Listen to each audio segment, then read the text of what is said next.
ओम नमो भगवते वासुदेवाय। ओम नमो भगवते वासुदेवाय। ओम नमो भगवते वासुदेवाय। नारायणं नमस्कृत्य नरं चैव नरोत्तमं देवीं सरस्वतीं व्यासं ततो जयमुदीरयेत्। नष्टप्रायेषु अभद्रेषु नित्यं भागवत सेवया भगवतीरुत्तमश्लोके भक्तिर्भवति नैष्ठिकी। कृष्णाय वासुदेवाय देवकीनन्दनाय च नन्दगोपकुमाराय गोविन्दाय नमो नमः। जय श्री कृष्ण चैतन्य प्रभु नित्यानंद श्री अद्वैत गदाधर शिवासादि गौर भक्तवृंद। हरे कृष्णा कृष्ण कृष्ण हरे हरे, हरे राम राम राम हरे हरे। श्रीमद्भागवतम पहला स्कंद 11वां अध्याय 32वां नंबर श्लोक। तमात्मजय दृष्टिभिः अंतरात्मना दुरंत भावा परिरेभिरेपतिं निरुद्धमप्यास्त्र वदम्बुनेत्रयोर्विलिज्जतीनां भृगुवर्यवैक्लवात्। श्रील प्रभुपाद के द्वारा ट्रांसलेशन परपोर्ट। श्रील प्रभुपाद की जय। तम उन भगवान को आत्मजय पुत्रों द्वारा दृष्टि द्वारा अंतरात्मना हृदय के गुह्यतम भाग से दुरंत भावा दुर्लंघ्य उत्कंठा परिरेभिरे आलिंगन किया।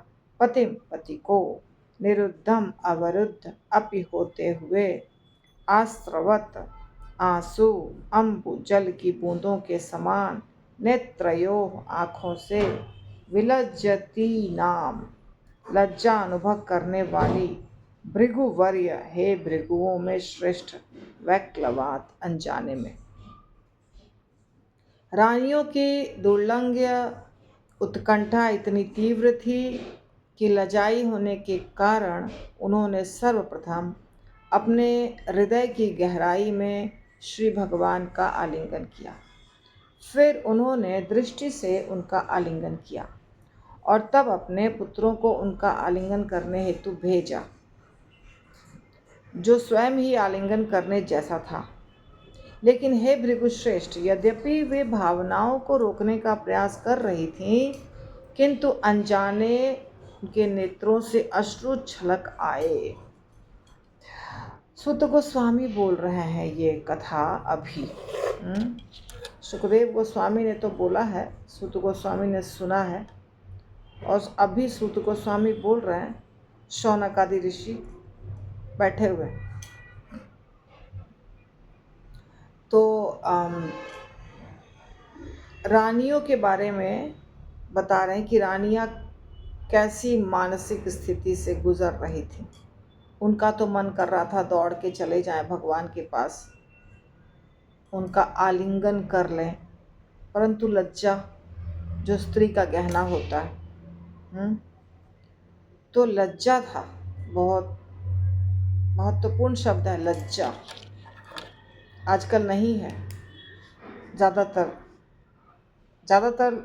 स्त्रियों में लज्जा नहीं है, थोड़े बहुत स्त्रियों में है। तो भगवान की पत्नियां लजाई हुई थीं, इसीलिए खुद नहीं गईं। क्या कि पहले दूर से भगवान को हृदय में बिठाया, दूर से देखा और हृदय में बिठाया, फिर आँखों से आलिंगन किया। यानी पहले आँखों के भी पहले हृदय से आलिंगन किया, फिर आँखों से आलिंगन किया और फिर अपने बच्चों को भेजा, पुत्रों को भेजा। तो पुत्र आलिंगन करेंगे तो उनको लगेगा कि मैं खुद आलिंगन कर रही हूँ, ऐसा प्रभुपाद बता रहे हैं। तो उन्होंने बहुत अभी भृगु श्रेष्ठ, यानी मुझे लगता है शौनक ऋषि के बारे में कह रहे होंगे। हे भृगु श्रेष्ठ, शौनक ऋषि किनके पुत्र थे मुझे याद नहीं, लेकिन शौनक ऋषि ना एक शुनक थे, शुनक के पुत्र थे शौनक। अब यहाँ भृगु श्रेष्ठ क्यों कहा जा रहा है आइडिया नहीं है मुझे। शुनक ऋषि के पुत्र थे इसलिए उनको शौनक कहा जा रहा है, भृगुवंश में होंगे शायद। तो इसलिए कह रहे हैं कि हे भृगु श्रेष्ठ, वे अपने भावनाओं को रोकने का बहुत प्रयास कर रही थी, लेकिन फिर भी आंखों से आंसू छलक ही आए।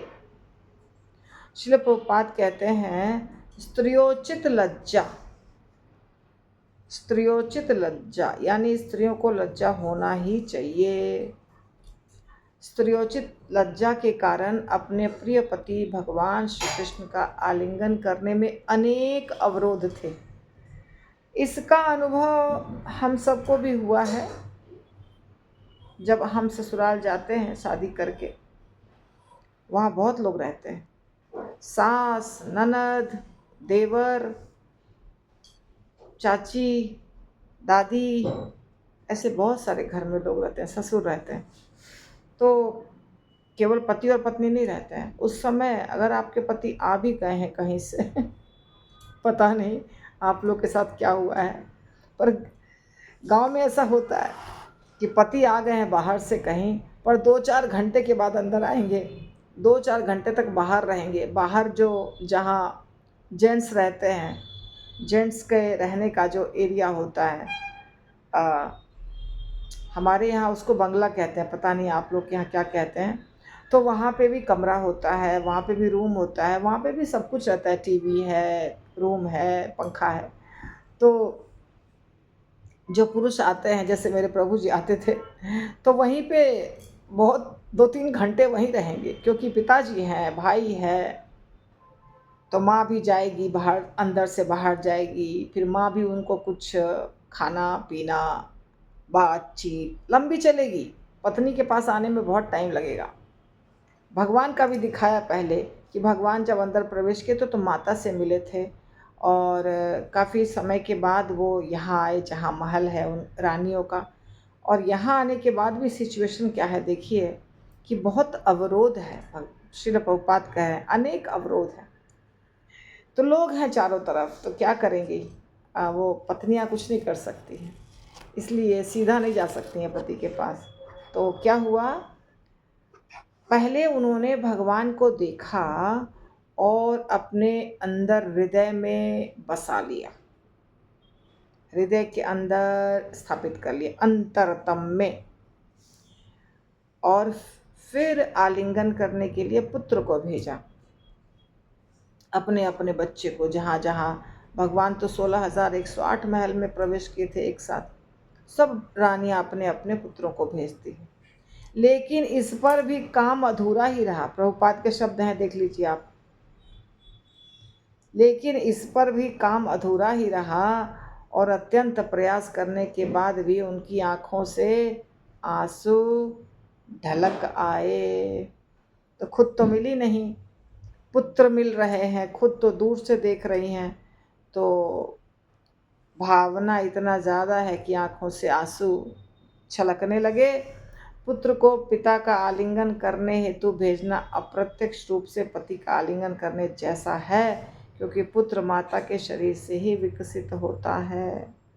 पुत्र द्वारा आलिंगन पति पत्नी द्वारा काम भावना की दृष्टि से किए जाने वाला आलिंगन जैसा नहीं होता, लेकिन यह आलिंगन वात्सल्य की दृष्टि से तृप्तिदायक होता है। पुत्र जो होता है वो पति और पत्नी के बीच में एक कड़ी होता है। पुत्र या पुत्री भी पति और पत्नी के बीच को जोड़ते हैं। वो जब एक लड़की और एक लड़का का विवाह होता है उस समय उतना प्रेम नहीं रहता है, लेकिन जब बच्चा आ जाता है तो प्रेम गहरा हो जाता है। और सिर्फ वही नहीं, अब कभी भी कुछ झगड़ा हुआ, कुछ हुआ तो सोचता है होशियार व्यक्ति कि हम ऐसा कैसे करेंगे, बच्चे बच्चे के ऊपर क्या असर पड़ेगा। आजकल नहीं सोचते हैं ज़्यादातर लोग, इसलिए तलाक लेते हैं। और देखिए, जितने लोग तलाक लेते हैं उनके बच्चे की हालत कैसी हो जाती है, उस बच्चे से पूछिए, पता चलेगा आपको। बहुत बुरी हालत हो जाती है। तो जो बच्चा होता है ना, वो दोनों का होता है। इसीलिए बच्चा कनेक्शन है माता और पिता के बीच का कनेक्शन है, पुत्र या पुत्री। तो इसलिए ये बात माता पिता को समझना चाहिए कि हम लोग कुछ करेंगे गलत, तलाक वगैरह, तो बच्चे के ऊपर बहुत बुरा, बहुत मतलब बहुत बुरा असर पड़ता है। वो बच्चा बिल्कुल बर्बाद हो जाता है। और जो माँ बाप में बहुत प्रेम रहता है, उसका बच्चा बहुत आनंदमय, वो अपने जीवन में बहुत कुछ कर सकता है, क्योंकि वो तृप्त है, हृदय में तृप्ति है, प्रेम है। फिर वो कुछ भी जीवन के सारी कठिनाइयों को झेल सकता है, क्योंकि वो प्रेम से भरपूर है। लेकिन जिस बच्चे को माँ बाप का प्रेम नहीं मिला है, कुछ भी बर्दाश्त नहीं कर सकता है वो, उसके लिए बहुत जीवन कठिन है। वो सबके साथ झगड़ा करेगा, सबको कुछ भी बोल सकता है वो। उसको जीवन में किसी के ऊपर विश्वास नहीं रहता है, प्रेम नहीं होता है, कुछ नहीं होता है। बहुत आवश्यक चीज़ है कि पुत्र जो है या पुत्री जो है, उसको कैसे संभाला जाए। तो यहाँ पे ये अलग बात है। यहाँ यहाँ ये लिखा गया है कि पति का आलिंगन करना या पुत्र जाके आलिंगन किया अपने पिता का, तो सेम हुआ। लेकिन यहाँ पे भाव का फर्क है, काम भावना तो नहीं होता है ना। पुत्र का जो पिता के साथ आलिंगन होता है, उसमें वात्सल्य रस रहता है, माधुर्य नहीं रहता है। बेटी बेटी माँ, बेटा बेटी कोई भी, और माँ बाप के बीच में वात्सल्य रहता है, माधुर्य नहीं होता है। तो ये वात्सल्य है। युगल संबंधों में दृष्टि द्वारा आलिंगन अधिक प्रभावशाली होता है। अतएव श्री जी गोस्वामी के अनुसार पति पत्नी में इस प्रकार के भाव विनिमय में कुछ भी अनुचित नहीं है। ठीक है, नेक्स्ट श्लोका पे जाएंगे। यद्यप्यसौ पार्श्वगतोरहो गत तथापि तस्याङ्घ्रियुगं नवं नवं पदे पदे का विरमेत तत्पदात् चलापि यच्छ्रीर्जहाति करहि चेत्। यद्यपि अपि निश्चय ही असौ वे श्री भगवान पार्श्वगतः, बगल में रहः गतः, अकेले, तथापि फिर भी तस्य उसका अंग्रियुगम, श्री भगवान के चरण, नवम नवम नए नए, पदे पग पर, का कौन विरमेत विलक किया जा सकता है, तत्पदात् उनके चरणों से, चलाति गतिशील यत जिसको श्री लक्ष्मी जी न कभी नहीं जहाती छोड़ती है, कर हिचित कभी भी। यद्यपि भगवान श्री कृष्ण निरंतर उनके पास थे और बिल्कुल अकेले भी थे, तो भी उनके चरण उन्हें नवीनतर लग रहे थे।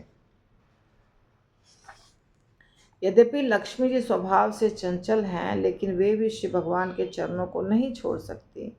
तो भला जो स्त्री एक बार उन चरणों की शरण में जा चुकी हो, वह उनसे किस प्रकार विलक की जा सकती है। बद्ध जीव लक्ष्मी जी की कृपा के सदैव भूखे रहते हैं। यद्यपि स्वभाव से लक्ष्मी जी एक स्थान से दूसरे स्थान जाती रहती हैं, चंचला। लक्ष्मी जो होती हैं वो एक स्थान पे नहीं रुकती हैं, घूमते रहती हैं। भौतिक जगत में कोई कितना ही चतुर क्यों न हो, वह स्थायी रूप से भाग्यशाली नहीं होता। संसार के विभिन्न भागों में न जाने कितने विशाल साम्राज्य हुए हैं, संसार में न जाने कितने शक्तिशाली राजा हुए हैं, और न जाने कितने भाग्यशाली पुरुष हो चुके हैं, लेकिन क्रमशः उन सब का क्षय हुआ है। कितना सत्य बात है, सबका नाश होता है। हमारे ही देश में कितने महान महान राजा हुए। अब युधिष्ठिर महाराज तो महान ही थे, बहुत पहले की बात, छोड़ दीजिए, अभी अशोक सम्राट या जो भी थे, मुसलमान राजा थे बहुत सारे, फिर अंग्रेज भी थे, अलग अलग अलग प्रकार के राजा हुए, बहुत ऐश्वर्य, बहुत धन, बहुत भोग विलास, परंतु अभी तो कोई नहीं है, सब समाप्त। उनका शरीर समाप्त, उनका राज्य समाप्त, उनका सब कुछ समाप्त। तो भौतिक जगत में कोई भी व्यक्ति स्थायी रूप से भाग्यशाली नहीं होता है। इससे मुझे एक कृष्णा कॉन्शियस ग्रंथों से, प्रभुपाद के ग्रंथों से या भागवतम से एक चीज़ मुझे समझ में आती है। वैसे तो बहुत चीज़ें हैं, पर एक चीज़ समझ में आती है कि कभी भी व्यक्ति को अपना नाम करने के लिए, पद ग्रहण करने के लिए या धन ग्रहण करने के लिए नियमों को तोड़ना नहीं चाहिए, बेईमानी नहीं करनी चाहिए। क्यों? धन तो रहेगा नहीं और पद भी रहेगा नहीं, ये दोनों चला जाएगा। तो जो हमने बेईमानी किया, गलत तरीके से अर्जित किया धन, या गलत तरीके से नाम अर्जित किया, वो तो कलंक लग ही जाएगा। उसका तो हिसाब लेंगे भगवान बाद में हमसे। दुनिया वाले के सामने तो हम चले ही जाएंगे, वो तो नाम सबका जाता है। जैसे भगवान स्वयं यहाँ कह रहे हैं, श्रील प्रभुपाद कह रहे हैं, निश्चित परमानेंट स्थायी रूप से भाग्यशाली कोई नहीं होता, सबका समय बदल जाता है। तो जो लोग, ज़्यादातर लोग अपने आप को टॉप पे रखने के लिए बहुत प्रयास करते हैं, पावर में रहने के लिए, हमारा नाम हो, हमारा वर्चस्व बना रहे, हिंदी में कहते हैं उसको वर्चस्व बना रहे। यानी कि यदि किसी स्थान पे हमारा नाम है तो सदा के लिए रहे, जब तक हम जिंदा हैं तब तक के लिए रहे। जब तक हम जिंदा हैं तब तक हम सबसे खूबसूरत व्यक्ति नहीं हो सकते हैं, हम सबसे धनवान व्यक्ति नहीं हो सकते, हम सबसे बलशाली व्यक्ति नहीं हो सकते हैं, सबसे बुद्धिमान व्यक्ति भी नहीं हो सकते हैं। क्योंकि चाहे कितना भी कोई बुद्धिमान हो, उससे ज़्यादा बुद्धिमान आएगा थोड़े समय के बाद। चाहे कितना भी सुंदर हो, उससे ज़्यादा सुंदर भी आएगा। कितना भी बलशाली हो, उससे ज़्यादा बलशाली भी आएगा। क्योंकि भगवान जो बनाते हैं सृष्टि में चीज़ें, उसमें नई नई चीज़ें आती रहती हैं। अगर आप सोचेंगे, फिल्म इंडस्ट्री की बात करेंगे, क्रिकेट की बात करेंगे, पॉलिटिक्स की बात करेंगे, तो आप देख लीजिए पहले कौन हीरोइन थी, कौन हीरो था, फिर कौन आया, फिर कौन आया, फिर कौन आया। यानी कि बदल रहा है, बदल रहा है, बदल रहा है। और दुनिया किसके पीछे है? लेटेस्ट, जो एकदम लेटेस्ट है, जो अभी नाम जिसका हुआ, उसी को देखती है दुनिया। पिछली चीज़ों को दुनिया धीरे धीरे भूल जाती है। तो उस दुनिया को दिखाने के लिए, जो दुनिया हमको 100% एक दिन भूलने वाली है, हम नियम क्यों तोड़ें? उस दुनिया को दिखाने के लिए सुंदर कोई भी व्यक्ति है, वो हमेशा सुंदर नहीं रहेगा, उससे ज़्यादा सुंदर व्यक्ति आएगा और वो बूढ़ा होगा और बाद में वो सुंदर नहीं लगेगा, ये भी बात निश्चित है। इसी तरह बलवान व्यक्ति भी, इसी तरह धनवान व्यक्ति भी, हर व्यक्ति का एक दिन आता है जब उसका पावर समाप्त हो जाता है।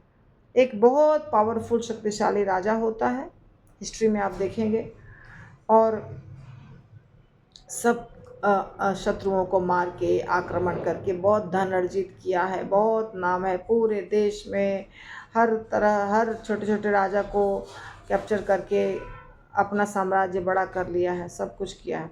और बाद में आप देखिएगा, उसी राजा का पुत्र उसको बंदी बना करके कारागार में डाल देता है, कभी कभी जान से भी मार देता है।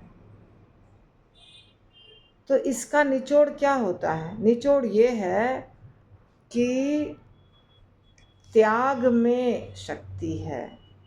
दुनिया दुनिया में अपना नाम करने के बदले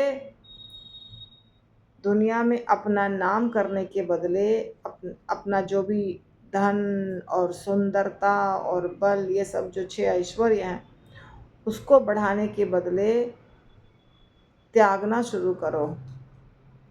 त्याग में बहुत शक्ति है। त्यागेंगे तो कभी कुछ दुख की बात ही नहीं है। हम त्यागना शुरू करेंगे। अच्छा भोजन त्यागना, अच्छा कपड़ा त्यागना, यानी जितना में हो सकता है संभव उतना ही, ज़रूरी जितनी चीज़ें हैं उतना को ही यूज़ करना, एक्स्ट्रा चीज़ों को जमा नहीं करना। ये सबसे अच्छा उपाय है, परंतु ये कोई करना नहीं चाहता है। प्रकृति का जो नियम है, प्रभुपाद कहते यही प्रकृति का नियम है ना। और यहाँ पे आध्यात्मिकता की स्थिति भिन्न होती है। देखेंगे आगे प्रभुपाद कहते हैं। तो संसार में जितनी भी चीज़ें हैं जिसके चलते लोगों का नाम होता है, वो सारी चीज़ें एक दिन ख़त्म होती हैं। और आध्यात्मिकता अलग चीज़ है। आध्यात्मिकता कैसी चीज़ है? जिसमें आप भक्ति अगर करेंगे तो भक्ति के 2 पुत्र हैं, ज्ञान और वैराग्य। भक्ति से ये ज्ञान होगा प्राप्त। कौन सा ज्ञान? भगवत गीता, शास्त्रों का ज्ञान। और इससे क्या होगा? दुनिया से वैराग्य होगा। यानी कि दुनिया की चीज़ें हमें चाहे कितना भी कुछ कोशिश करे, हमें पकड़ नहीं सकती है, हमें आकर्षित नहीं कर सकती है, हमें लुभा नहीं सकती है। ये कहाँ से आएगा? भक्ति से। भक्ति करेंगे तो आपको कोई बोलेगा चोरी करो, बेईमानी करो, घूस दो, इसको ठगो, उसको ठगो, नहीं कर पाइएगा। नहीं नहीं, ये गलत चीज़ है, नहीं करेंगे, ऐसा होगा धीरे धीरे। तो ब्रह्म संहिता के अनुसार भगवान की सेवा में सैकड़ों हजारों लक्ष्मियाँ लगी हुई हैं विनम्रतापूर्वक। वे शिव भगवान के साथ सदैव एकांत में होती हैं, तो भी शिव भगवान का सानिध्य नित नित इतना नवीन लगता है कि क्षण भर के लिए भी शिव भगवान को नहीं छोड़ पाती। यद्यपि वे स्वभाव से चंचल हैं और इधर उधर विचरण करती रहती हैं। चंचल हैं लक्ष्मी जी हम लोगों के लिए, पर भगवान के पास लगातार रहती हैं। मनुष्यों के पास छोड़ छोड़ के, आज इसके पास, कल उसके पास, परसों। हमारे जो हाथ में नोट आते हैं, गड्डी, कितने लोगों के पास जाते हैं वो नोट, हम उसको कभी नहीं समझते हैं एक सेकंड के लिए भी। आप खुद सोचिए, आप सब लोगों को बता रही हूँ, ध्यान दीजिएगा। हमारे पास जो नोट आता है, 500 का नोट हो या 100 का नोट हो, वो हज़ारों लोगों के पास घूम के आया है। हज़ारों, 1-2 को छोड़िए। पर कोई भी व्यक्ति उस नोट को ऐसी दृष्टि से देखता है कि पता नहीं किसने छुआ होगा, छोड़ो, इसको संभाल के पर्स के अंदर, बैग, सूटकेस के अंदर, अपने मनी बैग को पॉकेट के अंदर, यहाँ तक कि भगवान के भी पास हम रखते हैं। सब कुछ भगवान का साफ सुथरा कर दिया, पर वो नोट आया है, वो मुस्लिम के पास गया था, क्रिश्चियन के पास गया था, नॉन वेजिटेरियन के पास गया था, कुछ भी नहीं पता। कितने लोगों ने उसको जीवा से छुआ है, झूठा है, कुछ भी नहीं पता। कितने लोगों ने स्नान नहीं किया होगा, उसके पॉकेट में वो जाकर आया है, फिर भी हम उसको बहुत प्रेम से गले लगाते हैं नोट को। क्यों? धन, क्योंकि वो धन है। न बाप बड़ा न भैया, the whole thing is that in this world, सबसे बड़ा रुपया। ये बहुत पहले एक गाना था, बचपन में हम जब छोटे थे। तो दुनिया में सबसे ज़्यादा प्रेम है लोगों को धन से, परंतु धन कितना जगह घूमती हैं, कितना जगह घूमती हैं धन की देवी लक्ष्मी जी। चंचल चंचल चंचला, पर कृष्ण के चरण कमल के पास जब जाती हैं तो वहाँ से हटती नहीं है, वहीं रहती हैं। वहाँ से उनको 1 मिनट के लिए भी जाना नहीं है भाग के। लक्ष्मी सहस्त्र शत संभ्रम से विमानम गोविंदम आदि पुरुषम तम हम भजामि। लक्ष्मी जी भगवान के चरण कमल को दबाती रहती हैं, वहाँ उनको हमेशा रहना है। ये है भगवान में और हमारे में फ़र्क। तो श्री भगवान के साथ आध्यात्मिक संबंध इतना उत्साहवर्धक और संपूर्ण होता है कि एक बार उनके शरण में आ जाने पर श्री भगवान का संग छोड़ा नहीं जा सकता। जो भगवान को ठीक से जान जाएगा, समझ जाएगा, वो छोड़ेगा नहीं। चाहे कुछ हो जाए, हम आपको नहीं छोड़ेंगे। हाँ। सूरदास जी से भगवान, जब सूरदास जी गड्ढे में गिर गए थे, आंखें नहीं थी उनको, उनकी पकड़ लिया भगवान को, हम आपको जाने देंगे, आपको हमें पता है आप कौन है। भगवान हाथ छुड़ाकर भागने लग गए। सूरदास जी ने कहा, हाथ छुड़ाकर जाते हो, दिल से कहाँ जाओगे निकल के। यानी ठीक है, हाथ छुड़ा के आप जा सकते हैं, आप भगवान हैं, आप कुछ भी कर सकते हैं, पर मैंने तो आपको अपने हृदय में बसा लिया है, वहाँ से कैसे भागिएगा आप। तो भक्त जो होते हैं वो एक बार भगवान को अगर समझ गए ठीक से कि ये कौन है, इनके साथ हमारा क्या संबंध है, फिर चाहे कितनी मुसीबत आ जाए वो छोड़ेगा नहीं। अच्छा, थोड़े समय के लिए छोड़ भी दे सकता है, थोड़े समय के लिए क्रोध भी आता है, हमने इतनी भक्ति की, भगवान ने हमें कष्ट दिया, कुछ नहीं, हम क्यों करें भक्ति। ऐसा होता है, ऐसा बहुत होता है। पर कितने दिन तक के लिए, 2 दिन, 4 दिन, 10 दिन, 2 महीना, 1 महीना, फिर वो करेगा, रह नहीं सकता उसके बिना। ये कृष्ण का प्रेम है। तो सभी जीव स्वभाव से स्त्री हैं, पुरुष या भोक्ता तो श्री भगवान है, और उनकी विभिन्न शक्तियाँ, सारी अभिव्यक्तियाँ भी स्त्री हैं। श्रीमद् भगवत गीता में जीवों को परा प्रकृति अर्थात उच्चतर शक्ति की उपाधि दी गई है। भौतिक तत्व अपरा प्रकृति यानी कृष्ण शक्ति है। ऐसी शक्तियाँ स्वामी या भोक्ता के तुष्टि के लिए व्यवहार में लाई जाती है। ये चीज़ मैंने कई बार बताया है, परा प्रकृति, अपरा प्रकृति, तटस्था शक्ति। तो परा और अपरा 2 प्रकार की चीज़ें हैं। ये आज तो नहीं करूँगी क्योंकि इसको ठीक से समझाना होगा, हालांकि बहुत बार समझाया। तो हम अभी आज यहीं पे छोड़ेंगे। यहाँ तक हमने देखा कैसे एक बार भगवान की भक्ति कोई करता है तो वो छोड़ नहीं सकता है भगवान को। दूसरी बात, लक्ष्मी जी हर जगह से भाग जाती हैं उठ के, चंचल हैं, परंतु भगवान के चरण कमल को नहीं छोड़ती हैं लक्ष्मी जी। ये ध्यान रखना है। यदि भक्त चरण कमल पे ही बस जाए तो लक्ष्मी की क्या चिंता, लक्ष्मी आए जाए, इधर जाए उधर जाए। हाँ, थोड़ा बहुत चाहिए, ज़रूरी उतना दे देंगे भगवान, जितना हमको लगने वाला है उतना भगवान देते हैं भक्त को, ज़्यादा नहीं देते हैं, ये बात सच है, पर जितना लगता है उतना देते हैं। उनको तो देना ही पड़ेगा, उनको पता है इसको ज़रूरी है तो देते ही हैं। पर हमें कर्तव्य का पालन करना है हर जगह, क्या उचित है, क्या अनुचित है, क्या सही है, क्या गलत है, ये सोच के कार्य करना होगा। ठीक है। श्रील प्रभुपाद की जय, श्रीमद् भागवतम की जय, निताई गौर प्रेमानंदे, हरि हरि बोल।